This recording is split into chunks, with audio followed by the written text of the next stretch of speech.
Gotta drink some water. Avatar: The Last Airbender is arguably the greatest cartoon of all time.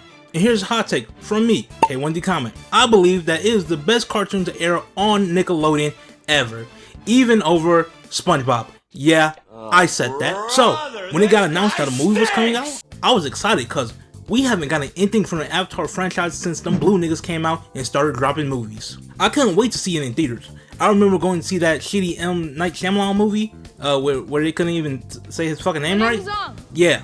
Then they dropped the news that it wasn't going to go to theaters, instead opting to release on streaming services.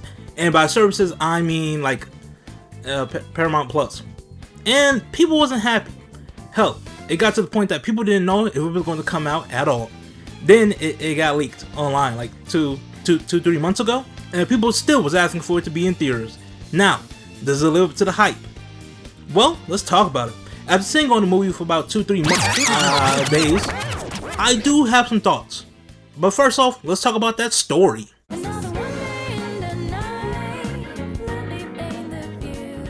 It's okay. The main gist of the story is that Aang, thanks to the attack on an air temple by non-benders called the Denied, they steal a map, leading to Aang calling up the gang, leading them on an adventure to stop them from doing whatever they was going to do. Along the way, finding another airbender by the name of Tog, I think. Voiced by Dave Bautista. A bender from 1,000 years ago, I think. Don't quote me on the timeline. But he is from a different time. The time before, when airbenders weren't pacifists. We also learned about a new avatar from the same time as Tog named Soma, something like that. Tog to Aang is like if Luke Skywalker met someone from the Old Republic era, like a Revan or Darth Nihilus, just to somewhat compare the two. Tog, he becomes important because he knows of a possible way to bring back airbenders, and this is basically the whole story. Now, you may be wondering, is Aang able to revive them? Well, you're going to have to watch the movie to find out. But using context clues, and if you watch the first season of like Korra, the airbenders had like 4 niggas, all of them descendants from Aang, so the answer is no, he doesn't revive them. Speaking of Aang, let's talk about the cast. The cast for the central gang all have new voice actors, and they do a decent to solid job. The best out of the main 5 has to be Sokka. I liked his cadence and the energy needed for the character. As you know already, Tog, he's voiced by Dave Bautista. He does a good job majority of the time. Art and animation is top tier. The art looks great, and the animation, action scenes, and choreography are all crisp. Now, this movie does take more guidance from The Legend of Korra than The Last Airbender, so they have more flair and nods to that style. So expect a few random cutaways like Family Guy. A little bit. Overall, the movie to me is a cool 8, 7, 8 in that ball range. If I would have went to the movie theaters and seen this, I would have been satisfied watching it in the theaters.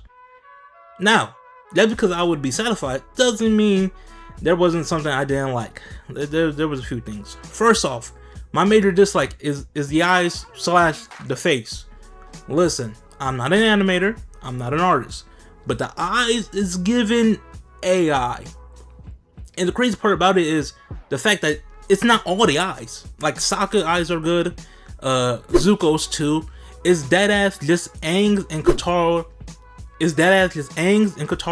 For some shots. Like for some reason their eyes, not even the eyes, the pupils are just big as fuck for no good reason. Kind of like anime eyes, but for no reason. And it's worse for Aang because this nigga doesn't have anything to distract from his eyes. Like he deadass looks like a Mr. Clean disciple, so there isn't much to look at. So I'm like, is this AI? Cause damn. Like it's the mouth all the way to the eyes, to the eyebrows. There's barely no details, nothing to really look at. So I'm sitting there like, did they use AI for this shit? Cause that's what it's giving. Something they could have done that would have helped is give him like the beard or some type of facial hair, since in The Legend of Korra, the flashback, it has Aang. Granted, he's in his 40s, but he has like a chin strap beard. Like right now he's in his I believe he's in his mid-20s for this movie, and yeah, they need to give him something. I hate to break it. Like hell, you could give the niggas dimples. For all I give a fuck, just make it less empty. Next, some of the characters didn't have any agency. to me. Mostly Zuko and Toph, they was there to be there. Like, they didn't really feel needed. Like, if you took out Zuko, Sokka to some extent could have replaced him. Not all the way, but somewhat. Like, I want them to feel more important to the story instead of being just like, I guess we need you. It's like, what do you really bring to the overall story? Like, a warship? That's cool, but it's like, you know what I'm saying? But anyway, keeping on with characters, the voice actors, some of their voices weren't acting. Example, talk. Side note, all this is just my experience, so whatever I say, just take it. That's how I feel. I don't care how you feel. So you may disagree with me, but hey, let's keep it civil. So Tog, he sounds great. I'll give you that. Until I hear the Dave Bautista in him. And I know that sounds crazy, but what I mean is, Tog could be talking, and at some point my mind goes, nigga, that's Dave Bautista. It's weird since this doesn't happen when I watch him in live action, like Guardians of the Galaxy, any three of them. I didn't get that from him. Where it's like, oh, that's Dave Bautista in makeup. No, I didn't get that. I was like, oh, that's Drax. He isn't alone in this aspect. Another character is the voice actor for Aang. I'll be listening to him, and randomly it'll be like, hey, that's Stephen Young, aka Invincible, or Glenn from Walking Dead. And it kept happening throughout the entire movie. Newsflash: Stephen Young he doesn't even play Aang. The nigga voices Zuko.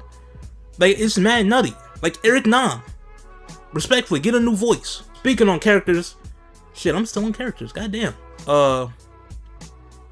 Yeah, these characters, they don't feel like they've been through shit. Like the comics, are the comics canon or not? Because like the comic version of these characters feels somewhat different. Like the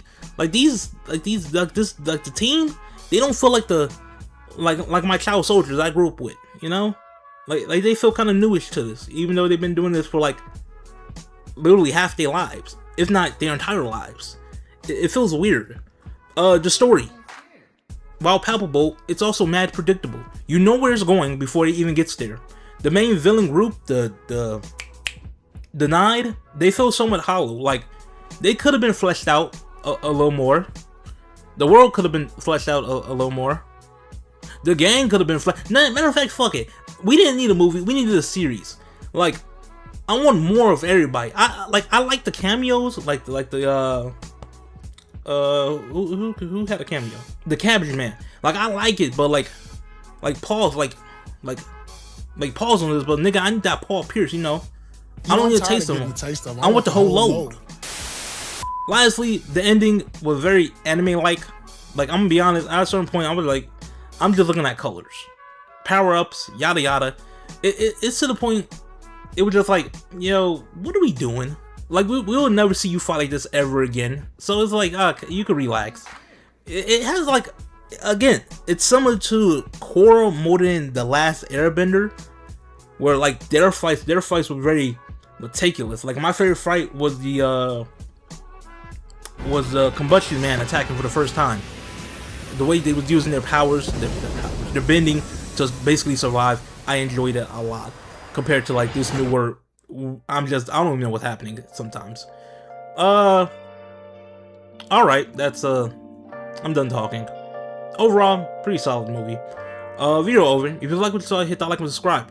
Also, I have another Avatar video coming up, so you probably want to subscribe so you know when it comes out. And with that being said, the galaxy needs me. Farewell. In both face and mind are free for you to draw.